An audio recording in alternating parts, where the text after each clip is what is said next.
Swayam Prabha. Digital India. Educated India.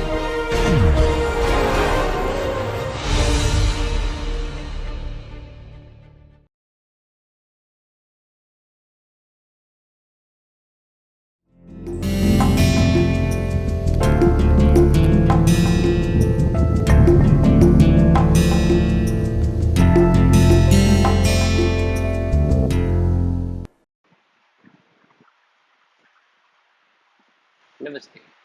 We move forward with our discussion on the working of markets, and in this lecture, we'll explore government policy. Now, we had seen in the 10 principles of economics that markets are usually a good way to organize economic activity. The question is, what is so special about markets that makes them a good way of organizing economic activity? Well, there are several things that markets do. One, they permit the expression of free will, which means that if I go to a market as a buyer, then nobody is compelling me to buy a certain product. If I find that there is a product, say mangoes, that are going to increase my welfare, I'll purchase mangoes. If on the other hand I feel that I should purchase apples, I'll purchase apples. Nobody is there to tell me what is the quality that I should be buying. So if I find mangoes and I find that they are not of a very good quality, I might not purchase them. There is no compulsion on me to buy something. So it's an expression of free will. Now, because a market works on free will, it also permits the expression of a number of choices or freedom of expression. What it means is that if in a market people want to purchase jeans, then more and more sellers would provide jeans into the market. If more and more people want to purchase suits, then probably more and more number of sellers would bring in suits. So because there is nobody to do a moral policing in a market, so people are able to express themselves in a much better way. So it permits the freedom of expression. Thirdly, there is a fast movement of information.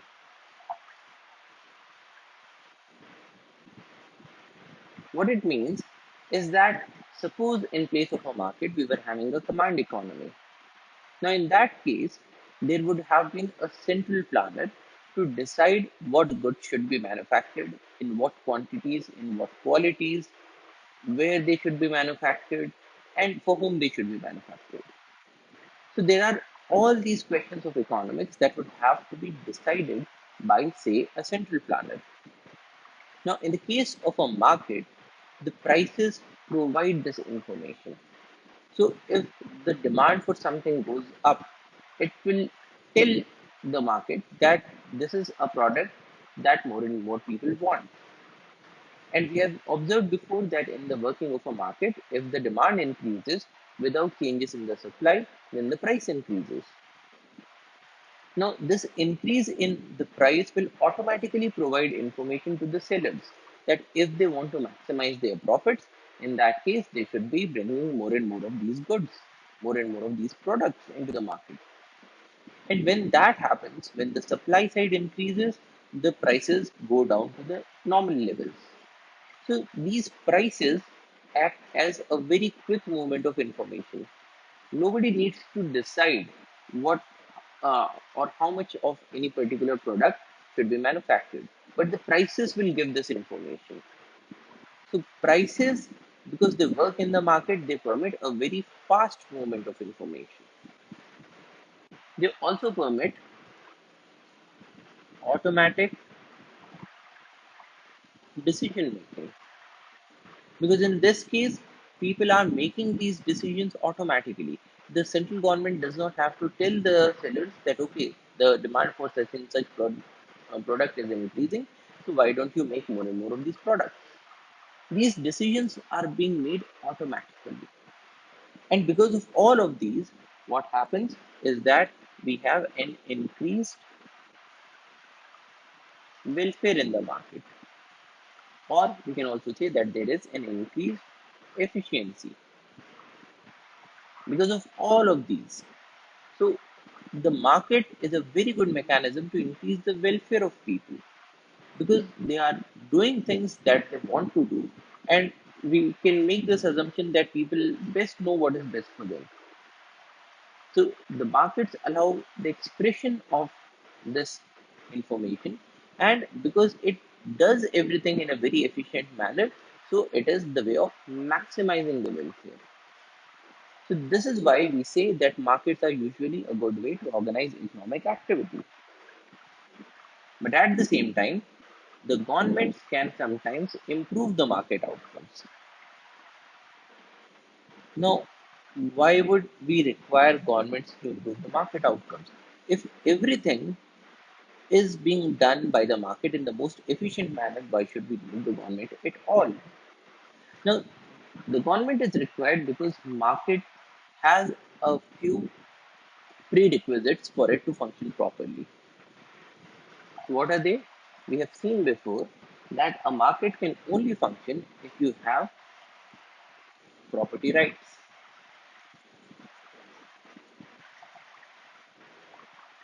So the seller must know that the only way in which he or she can increase his or her property is by having more and more profit, by selling more and more of the goods.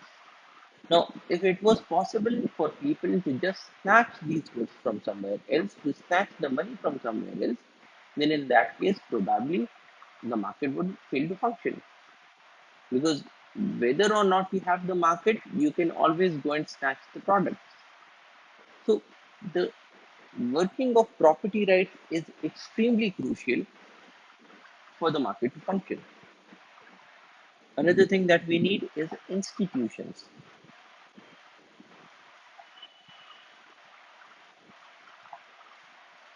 Now, if I feel that my property rights have been violated, what should I do? I require institutions such as the police or the judiciary to enforce the property rights. So, not only should property rights exist, but at the same time, they should also be enforceable. And thirdly, there should not be an externality. Because if there is an externality, then probably the market will not lead to the highest amount of social welfare. Now, externality, as we have observed, is the property or the phenomenon in which the actions of a doer have a bearing on the welfare of a bystander who has got nothing to do with that particular action. Good examples include things such as pollution. So, a polluter, by polluting the environment, he is maximizing his profits because he is not spending money to install a pollution controlling device. But this pollution is going to impact the health of so many different people. So, if you permitted this sort of a phenomenon to go on, then probably you will have so many different industrialists who would be polluting the environment to maximize their profits by reducing the cost of production that are involved, but at the cost of the health of so many different people. So this is something which is not giving the highest welfare to the society. It is not giving the highest welfare to the people, to the citizens. Now this is where the government needs to step in. The government needs to say that okay, you want to maximize your profit, that is fine, but you are not going to do this at the cost of the health of other people. So the government is required whenever there is an externality because the externality reduces the efficiency of the market, reduces the efficiency of the market by not permitting the maximum amount of welfare. Similarly, in the case of positive externality, things such as education or healthcare of people. Now, it is possible that if a market is only working on the profit motive, then things such as healthcare of the masses might not get completely provided for. Now, healthcare of the society is an example of positive externality. So, if somebody vaccinates himself or herself, he or she is not protecting himself or herself, but is also acting in a way to stop the spread of infections through the whole of the society. Now, such things need to be incentivized. Now, who is going to incentivize them? The market is not going to incentivize, and which is why we need the working of governments. Another thing where we require the working of governments is where people have market power. Now, what is market power? Market power is the ability of one or a few number of buyers or sellers to influence the market prices. A very good example is a person in a village who owns a well and there is a drought. Now, this person can charge any amount of sum because he is the only one in the village who has a well. Now, this person can influence the market prices. Now, this is known as market power. Now, in the case of a market which has certain players who are exhibiting market power, we will observe n number of things that reduce the welfare of people. So, for instance, we will start observing that there are certain people with market power who force people to work without paying them money or by paying them very small amounts of money. So, for instance, in our country also, we had the system of begari. In begari, people used to force others to work for them without paying them anything. Now, in our country, the system of begari, it was abolished through the constitution. So, which is why we require the working of the government. If we did not have the government, probably Bihari would have continued. Another example is employment of children. Now, children may not be in the best position to bargain for their rights. And in a number of cases, we observe that children are exploited. Now, through much of the 18th and 19th centuries, we observe that industrialists were using children to work in their factories. And in a number of cases, these children used to get involved in accidents, they used to lose their limbs, they used to die. Now, who is going to fight for the rights of children? If not the children and if not the market, the government has to step in. So, in cases where there is market power, where there are certain players or certain actors in the market who are able to influence the prices, who are able to dictate their terms, we require the working of the government to maximize the welfare of the society. So, in all of these, what we are observing is that we require government to maximize the welfare of society. So, what is being expected of the government is that the government will provide for a mechanism that permits the market to work efficiently, to have all the benefits of the market, but to overcome the shortcomings that the market would have without the supervision of the government. So, which is what brings us to the working of government policies. Now, in a number of cases, the government influences the market outcome through things such as price controls or taxes. And in a number of cases, things might be outrightly banned. Now, we are not talking about things that are completely banned by the government because that comes under the ambit of law.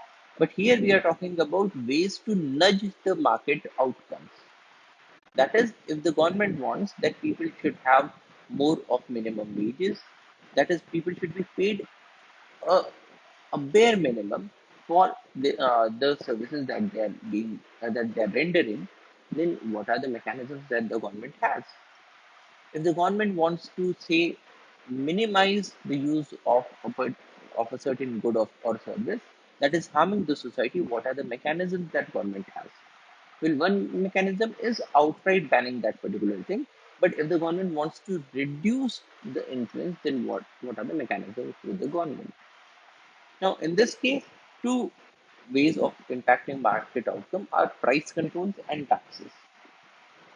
But these impact the running of the market and so must be used with care, because we have observed before that markets are generally a good way of organizing economic activity. So if you are influencing with the market, it should be done in a very subtle manner.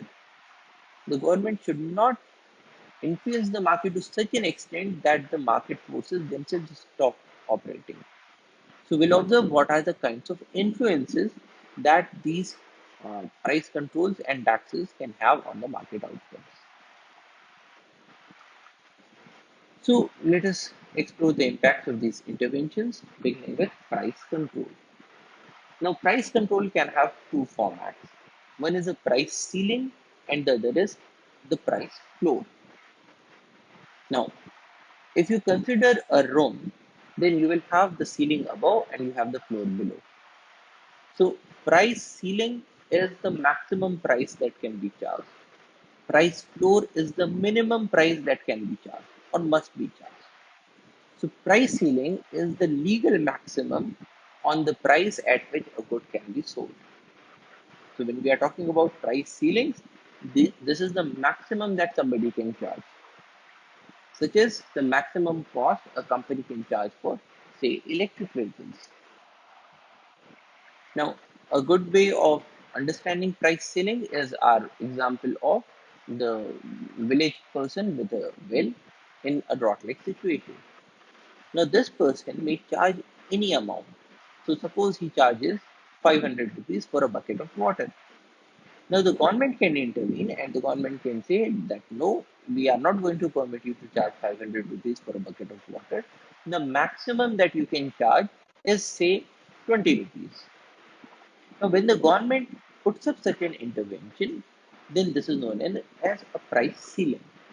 The maximum that you can charge your customers, the maximum the sellers can charge their buyers for any particular good or service is the price ceiling. And in a number of cases, this is legally defined. So it is the legal maximum on the price at which a good can be sold. A price floor is the legal minimum on the price at which a good can be sold, such as the minimum you need to pay a company that is selling solar cells. Now, in a number of cases, we have things such as a minimum support price. So, for several food grains, this is a price that the government has set. That is the minimum that needs to be paid to the farmers. Because if you pay anything less than the minimum support price, then probably the farmers will not be able to recuperate the cost of agriculture. So this is the minimum that needs to be paid. Similarly, we have minimum wages, which means that this is the minimum amount of wage that you need to pay to a person when he or she is providing you his or her services for a day, because this is the minimum that is required for any person to lead a successful life. If you pay this person less than this amount, then probably he or she will have to cut down on the amount of food that they are getting or the clothes that they are wearing. So this is the minimum that you need to pay. Now, such a price, which is the legal minimum on the price at which a good can be sold, is a price floor. Now, how does the government implement these? So we can we'll look at the price ceilings as well as the price floors. Now, here we are observing that if you make the demand and the supply curves, now here again the demand curve moves from top left to the bottom right, because as the price increases, the quantity demanded will go down, so which is the law of demand. In the case of the supply curve, as the price increases, the quantity supplied increases, which is the law of supply. Now, both of these curves intersect at this point, which is the point of equilibrium. So, at this point, we have an equilibrium price. So, if you draw this horizontal line, the point where it cuts the price axis or the y axis gives you the equilibrium price. You also have the equilibrium quantity which is if you draw a vertical line, the point where it cuts the x-axis will give you the equilibrium quantity that is being demanded or supplied in this market. Now, at this equilibrium, the quantity demanded is equal to the quantity supplied, and the price that it gives you is the equilibrium price. So, if the market is working as it is, that is without any interventions, then this is the equilibrium price and the equilibrium quantity that are being demanded and supplied in the market. Now, the government may say that there is this price ceiling. That is, this is the maximum price that anybody can charge for the good. Now, in this case, what we observe is that the price ceiling, that is the maximum that anybody can ask for. So, this price ceiling is telling us the maximum amount that can be charged. Now, here we can observe that the maximum amount that can be charged, and this is the amount that the market is already charging, which is very less than the maximum that can be legally charged.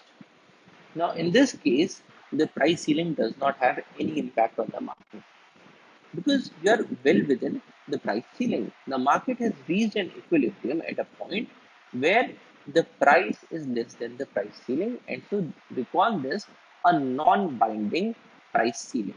It is not binding on the buyers and the sellers because in any case, by the natural equilibrium is bringing the price to a point which is less than the price ceiling.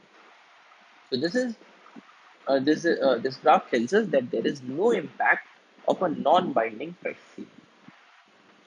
But what happens if the price ceiling is less than the equilibrium price? That is, the market brought us to this equilibrium. This is the equilibrium price, and this is the price ceiling. So there is a difference between both of these. So here we are finding a difference between the natural equilibrium price. So this is something that the market has reached naturally without intervention. And this is the price at which the government is intervening. So here we have intervention. Now the question is, what is the impact of such a price ceiling which is less than the natural equilibrium price that the market will provide you? Now at this price ceiling, the quantity that is supplied is given by this point where the supply curve intersects the price ceiling. So this is the quantity that gets supplied in this market. So this point will tell us the quantity that is supplied in this market at this price. Because remember that when we talked about the supply curve tells us the quantity that the sellers are able and willing to supply to the market at different price points. So if the price increases, people want to supply more. If the price reduces, people want to supply less. So the amount of goods or services that people will be able and willing to supply to the market is given by this quantity where the supply curve is intersecting with the price curve. Now, the quantity that is demanded by the consumers at this price point is given by this point. Now, this is the point where the demand curve is intersecting with the price curve. Now, here again, you'll remember that a demand curve tells us the quantity that is demanded at different price levels. So if the price of something goes down, then people start to demand more and more of that particular good or service. So at every point, the demand curve tells us what is the quantity demanded at that price point. So at this price point, which is the intervention price point or the price ceiling that has been set up by the government, the quantity that is demanded is given by this vertical line which intersects this curve at this point. So this is the quantity that is demanded in the market. This much this much amount of quantity is demanded in the market, and this much amount of quantity is supplied in the market. So there is a difference between the quantity demanded and the quantity supplied. The demand is more, the supply is less. Now, if you remember the law of demand and supply, the demand curve and the supply curve intersect each other at a point that makes the quantity demanded equal to the quantity supplied, because of which there is no shortage. But at this price point, at the price ceiling, which is binding, we are observing that the demand is much greater than the supply. So in this case, the market will observe a shortage of goods. Now, shortage is the difference between the quantity demanded and the quantity supplied. Shortage is defined as a situation in which the quantity demanded is greater than the quantity supplied to the market. Now, what are the impacts of a shortage? Now, obviously, as we have observed, the market is a good way of organizing economic activity. So, at the natural equilibrium point, the market will reach the situation where there is no shortage. So, everybody who is able and willing to pay at that price point will get the stuffs. But when you have a binding price ceiling, then the shortage will manifest in the form of long queues. So, because there are less goods that are supplied to the market, more and more people want to have that good. So, there will be long queues. People will waste their time standing in the queues. People will waste their time, irritation, and frustration of not being able to get that good. Now, there will be certain people who would say that, okay, the government has set this price ceiling of 10 rupees. Let me give you 12 rupees, you give me this product. Let me give you 20 rupees and you give me this product. So the people will always try to bring the market to the natural equilibrium. But because of the price ceiling, if it is legally enforced and if it is enforced properly, which means that people are not able to cross the ceiling, say by means of black marketing or by paying of bribes. So if that happens, then there will be a shortage in this market. So there will be long queues, lost time. There will be unfairness because there will be discriminatory selling to close friends or relatives. So the seller would say that, okay, I only have 10 of 10 pieces of this particular good. There are 100 people who want to have this good. Whom do I sell it to? And I cannot increase the price, so I cannot increase my profit. So what the seller would do is, okay, let me give it to my relatives, let me give it to my friends. So we will start observing discrimination in the society. We'll observe looking, we'll start observing black marketing and bribery. So even though legally you can sell this good for 10 rupees, there will be a black market that would come up in which people will be able to buy this good for 100 rupees. People will try to bribe the shop owners to, to allocate them the goods. We'll observe rationing. Now, in the case of rationing, the government will say, okay, no, there is nobody who will be able to purchase more than, say, two pieces of this particular good. So, even if there are people who want more of these goods because, say, they have a larger family or because there is, say, some medical situation, or this person is going out and so he or she requires more of these goods because he or she will not be able to go to the market every day.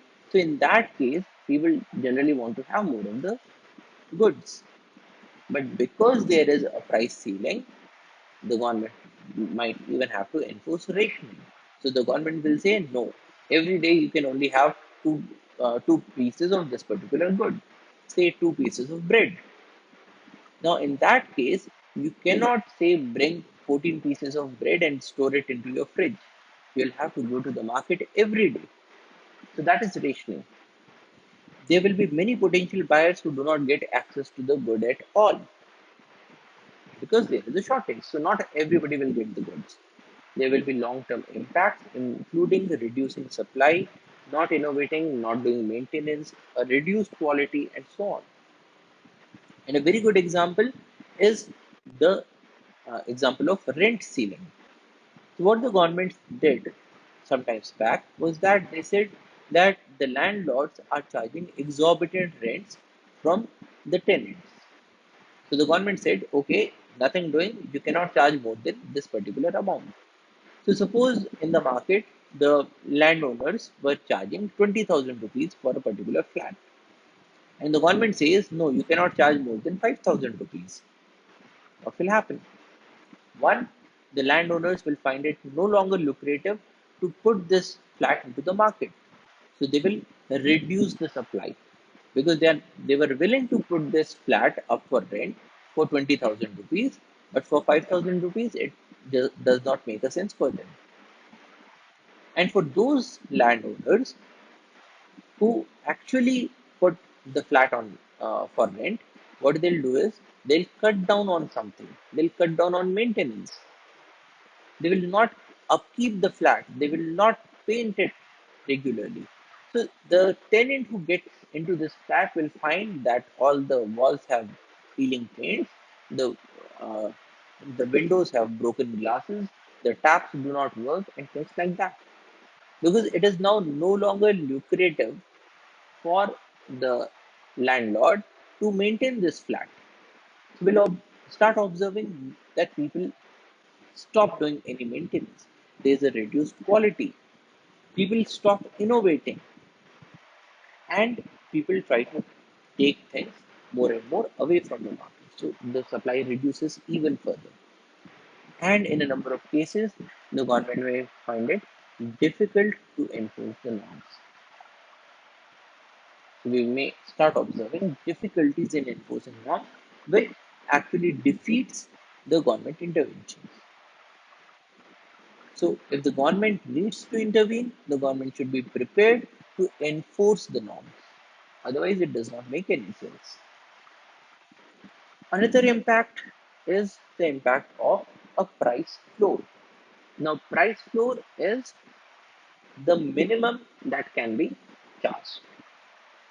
Now, here again, we can have a non-binding price floor, in which case this is the natural equilibrium point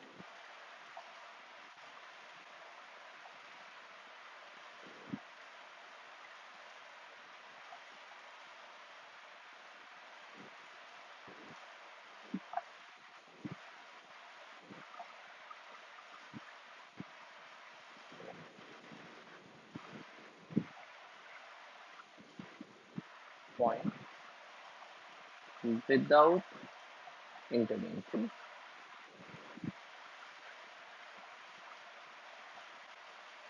and this is the intervention.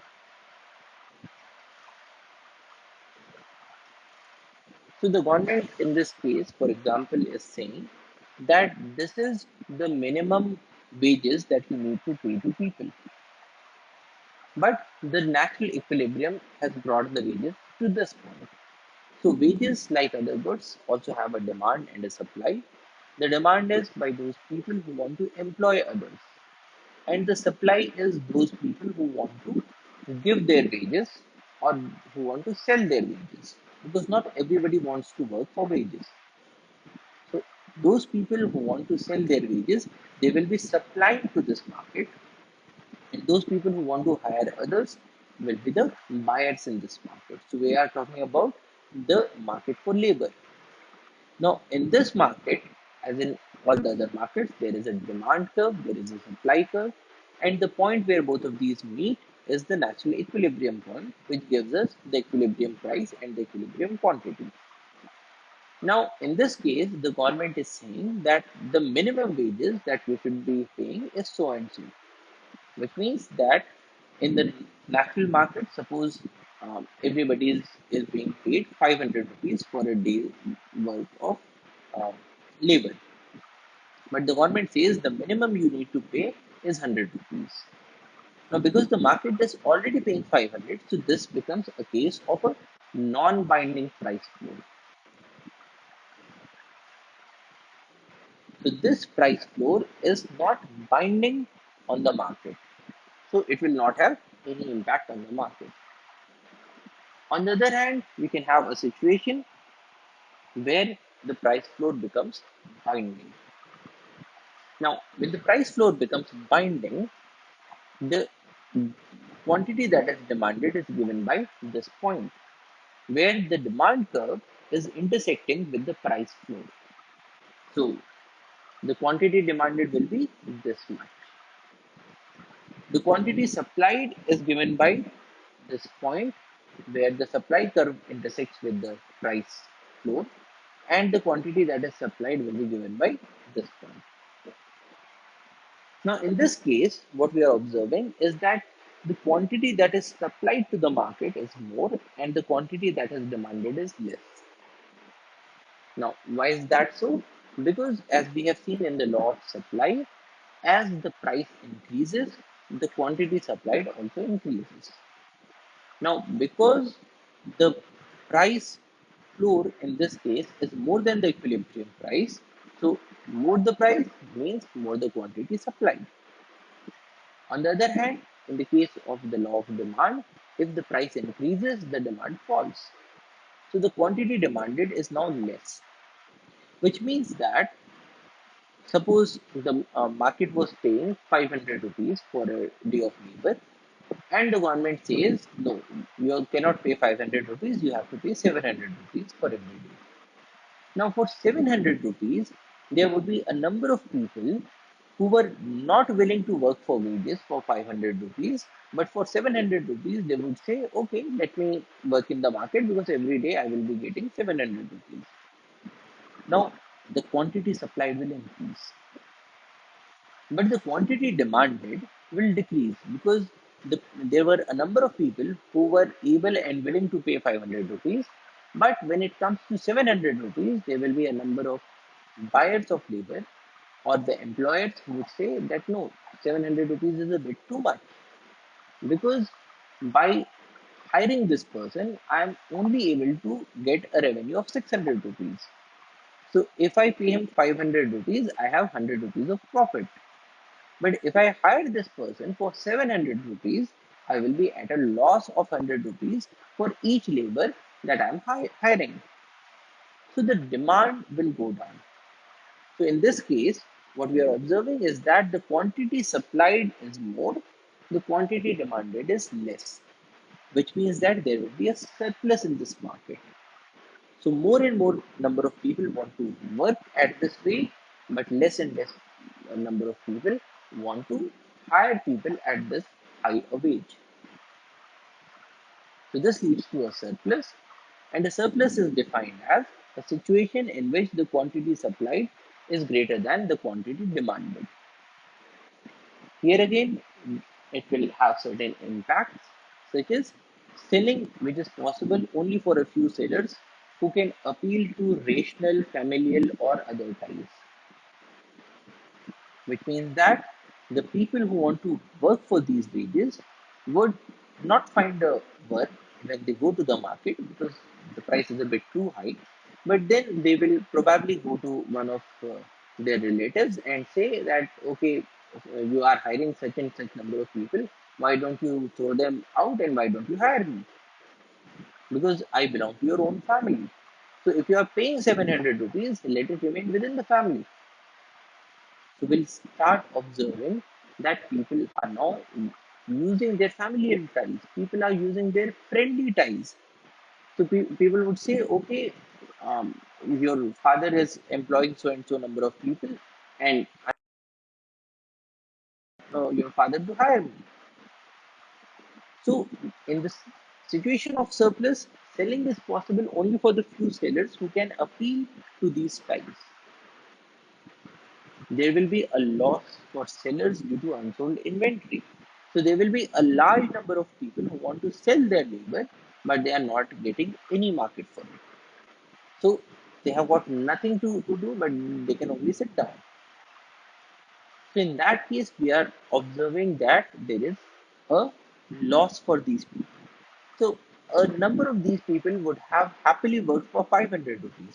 So at least they will be getting 500 rupees every day. But when the government increases the floor to 700 rupees, then these people are completely out of the market. So in that case, they will be earning 0 rupees.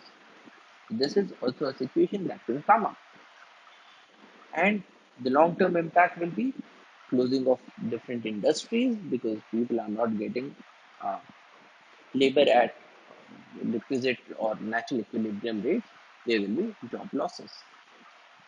And also, there will be a number of situations where the government will not be able to enforce these norms. Because on paper, people would be saying that we are paying 700 rupees, but when the labor comes, the employer might say, okay, I'm going to pay you 500 rupees, but you sign this paper saying that you are receiving 700 rupees. Either you do this or I'll throw you out because I do not have any other option. I cannot pay you more than 500 rupees, but the government is insisting that I pay you 700 rupees, so let us forge the papers. So, the enforcing of these price floors at times also becomes very difficult. But at times, these are important. So, markets are usually a good way to organize economic activity, but the point here is usually. Not always. Because if you allowed the market to work as it is, then there might be cases of exploitation, there might be cases in which people are reducing the welfare of the society. So the government will have to intervene. But if the intervention is a bit too high, so suppose in place of 500 to 700, the government had said that okay, in place of paying 500 rupees, the price floor is 550 rupees or say 520 rupees, then probably the intervention would be much more fruitful because it would actually increase the amount of remuneration to different laborers. But if these interventions are used to a very large extent, then probably they will defeat the purpose. So these interventions are important to increase the welfare of the society, to reduce exploitation, but at the same time, they have to be used with a very great amount of concern and with a judicious amount of usage. Another intervention that the government does is through taxes. Now, the government collects taxes for their functioning and for the financing of public projects. So, as we had observed, there are a number of sectors such as healthcare or education where the market may not provide sufficient quantity and quality of goods. Now, because these are those sectors that have a very large positive externality, so a person who is educated is not only benefiting himself or herself, but is also an asset to the society. A person who is healthy is not only protecting himself or herself, but is also an asset to the society because he or she is also preventing the spread of diseases. So these are things that need to be incentivized. But the market may not incentivize these activities because the market works on a profit motive. So the government will have to intervene, the government will subsidize these sectors. But to subsidize these sectors, the government also requires funds. Now, where will the government get these funds from? One option is taxation. So the government taxes different people, especially those activities that need to be brought down. So they will be taxed at a higher level, but a number of other activities such as earnings will also be taxed. And these taxes, the funds that are received through these taxes, they will be used for the working of the government and they will also be used to subsidize these priority sectors. And these days, we are also observing that the government is using tax money for conservation purposes, such as this. So, pollution tax businesses will face higher taxes on the gas they use in a bid to cut pollution. And what the government is saying here is that because pollution is having a negative externality, so we are going to put a higher tax on the use of fossil fuels so that it becomes disincentivizing for people to use more and more of these fossil fuels. So here the government is using the tax for conservation purposes. Federal carbon tax jumps 50%. So in Canada, the government is putting a carbon tax so that if people are emitting carbon, they will have to pay for it. Car tax, what you need to know about vehicle excise duty. Now, here again, because cars pollute the environment, so the government puts up a tax on cars to reduce their usage. Excise tax, the right step to combat plastic pollution.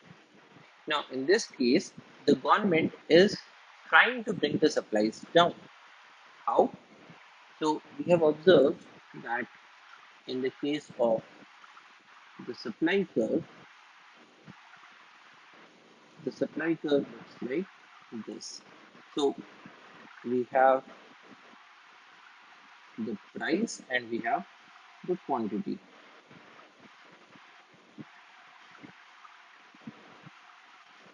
Now, when the in the case of a supply curve, when the price is less, the quantity supplied is less. When the price is more, the quantity supplied is more. Now, when we talk about uh, the excise taxes, what they do is that they increase the cost of making things, which shifts the curve to the left. So what we are saying here is that we had observed in the case of the supply curve that an increase in the cost price of making or the increase in the cost of making things shifts the curve to the left. That is, it reduces the supply. What it means is that for any given price point, let us say at this price point, earlier the market was able to supply this much amount of the product, but now the market is only able to supply this much amount of the product. So the quantity that is supplied reduces if we increase the cost of making the things. And a good way of increasing the cost of making things is through taxation. So in this case, the government uses excise tax to combat plastic pollution so that less and less amount of plastic is imported or manufactured. Now, whenever we have a taxation, this tax may have to be paid by the buyers, it may have to be paid by the sellers, or by both of them. So, for instance, if the price of this bottle goes up, who's going to pay this price? Is the company going to pay this price out of its profits, or will the buyers have to shell out more money to get this bottle? So, who is paying the price of these plastics is the next question. Which brings us to tax incidence. Tax incidence is the manner in which the burden of a tax is shared among the participants in the market. So, who pays? The buyer pays, the seller pays, or both of them pay. Now, we'll look at the complete impacts of taxation in a later lecture, but in this lecture, we are concentrating on who will pay the taxes and by how much amount. So, it is important because in certain cases, if say artisans have to pay the taxes for something, then in that case they might lose out on their jobs because their profits are already wafer thin, and so if the revenue reduces, then probably they will be out of the jobs. So, which is why we need to be very careful about the tax incidence. Now, what is happening in the case of taxation, and if the government says that we are applying a tax only on the sellers, which means that the government is saying here that when the manufacturer makes this bottle, then the manufacturer will be taxed. The more the number of bottles you make, the more will be your tax. The government says that. Now, does that mean that only the manufacturer will have to pay for the taxes. This is what we are trying to analyze here. So in this curve, this is the demand curve, this is the supply curve, and because of a tax, there is a shift in the supply curve to the left. Because we are adding a tax and we are taking this tax from the sellers, which means that the sellers have to pay more to make each bottle. So the cost of making the good has increased, and so the supply curve is shifting to the left. Now, what happens here? Earlier, the equilibrium price was this much. So this is where the earlier demand and supply curves were intersecting each other. But now what is happening is that because the new supply curve is here, so this is the new equilibrium point. So the equilibrium point has shifted from this point to this point. Now what is happening is, this is the price that the buyers will have to pay to get this bottle. Why? Because at this point, the point where it is cutting the demand curve, this is telling us the equilibrium price that the buyers pay, and this is telling the equilibrium quantity that they will be getting. Now, at this equilibrium quantity, the price that sellers get is given by this point. So in this case, this is the price that the buyers pay, this is the price that the sellers get, and earlier the equilibrium price was this. So in the case of a normal functioning of the market without the taxation, the price that the buyers pay is equal to the price that the sellers get. But with taxation, the buyers pay more, the sellers receive less, and the difference is the tax that the government takes. Now, it is important to note here that this share of what the buyers are paying now and had to pay earlier is the share of the buyers in the amount of tax. And the price that the sellers are getting now is this. Earlier, they were getting this price. So, this is the seller's share. So even though we have added a tax only on the sellers, the tax is distributed between the buyers and the sellers. So this is where we can talk about the tax incidence. Even though the government put this tax only on the sellers, but the buyers also have to pay a share. So what happens? One, the market activity is reduced because less goods are sold in purchase. Earlier, the quantity that was supplied and demanded was this. The new quantity is this. So the market activity has gone down, it has reduced. And two, the tax burden in this case is being shared by the buyers and the sellers. Now, the government can do one other thing. The government can say that we are going to put a tax only on the buyers. Now, in that case, the government will say that okay, the price at which this bottle was being sold, we are going to add to that price, so that only the buyers will have to pay for the will have to pay because they are purchasing this bottle. Now, what happens in in the case of tax incidence in that case? Now, because the government has added to the price, so the demand will go down. So in this case, this was the earlier demand curve. This is the new demand curve because we are putting a tax only on the buyers. This the supply curve remains the same. Now here again, the point where the supply curve is cutting the new demand curve is giving us the equilibrium quantity that is now demanded or supplied in this market. And the because this point is where it is cutting the supply curve, so this is the price that the sellers are getting. Earlier, the price without the taxation was this. So this was the price that the buyers were paying and the sellers were getting.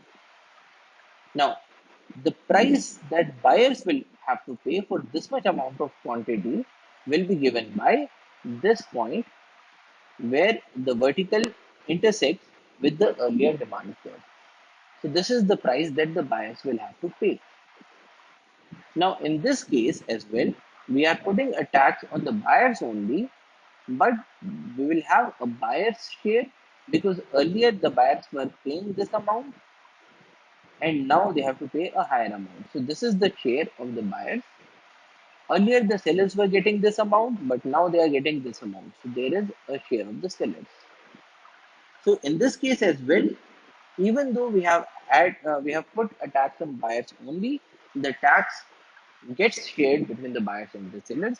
And here as well, the market activity is reduced because earlier the quantity demanded or supplied was this, the new quantity that is demanded or supplied is this. So there is a reduction in the quantity that is demanded or supplied in this market. So the important thing to note here is that even if you put a tax on the buyer only or on the seller only, the tax will be distributed between the buyers and the sellers. Now the question is in what ratio? So suppose there is a tax of 1 rupee on this bottle. So how much amount will be paid by the buyer and how much amount will be paid by the seller?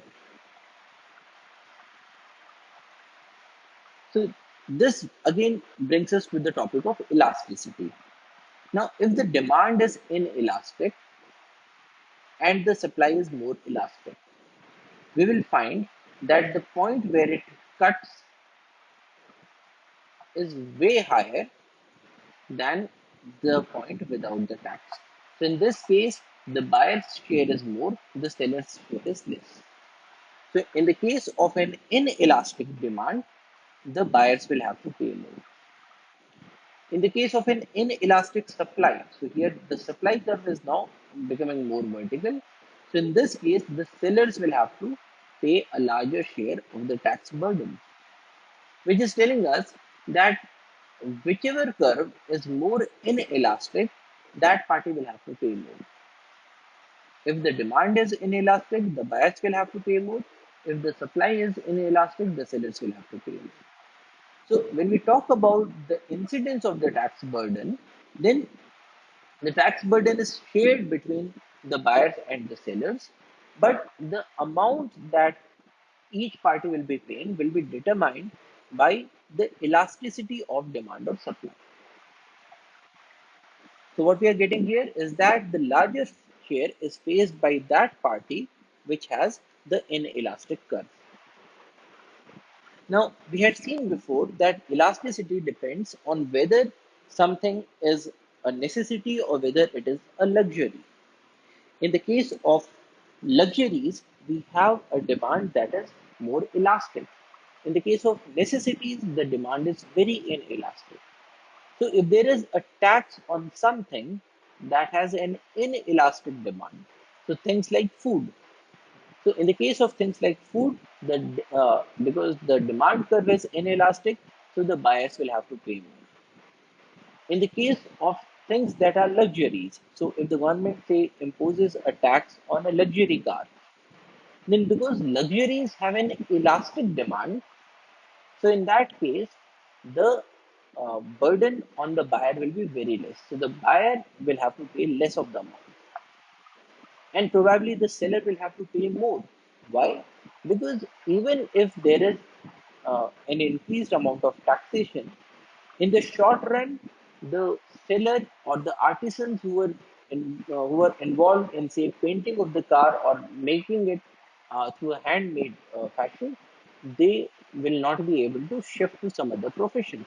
So they are having a larger inelasticity in their supply curves. And when that happens, the sellers will have to pay the larger share of the tax burden. Now, in this case, what is happening is in the case of luxury items such as luxury cars or yachts, the artisans who are involved in painting of these things or in handcrafting different components of the luxury cars, they are extremely poor.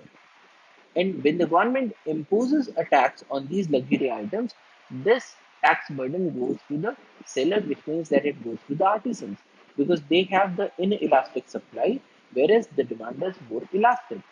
If the government puts a tax on luxury cars, probably the rich people will shift from buying luxury cars into, say, buying luxury homes or, say, buying a private jet. Now, in such cases, whether or not the government should tax things, it becomes a bit more intricate because the tax burden is falling more on the seller, that is the artisans. So, taxing luxury products such as private jets, yachts, or luxury holidays with elastic demands and inelastic supply may hurt the sellers who are often poor workers more than the buyers who are the rich. So, taxes, though they are a tool for conservation, they have to be used with extreme caution to ensure that it does not have a very large social cost. So in this lecture, we had a look at the government interventions in the form of price controls, price ceilings and price floors, and taxation.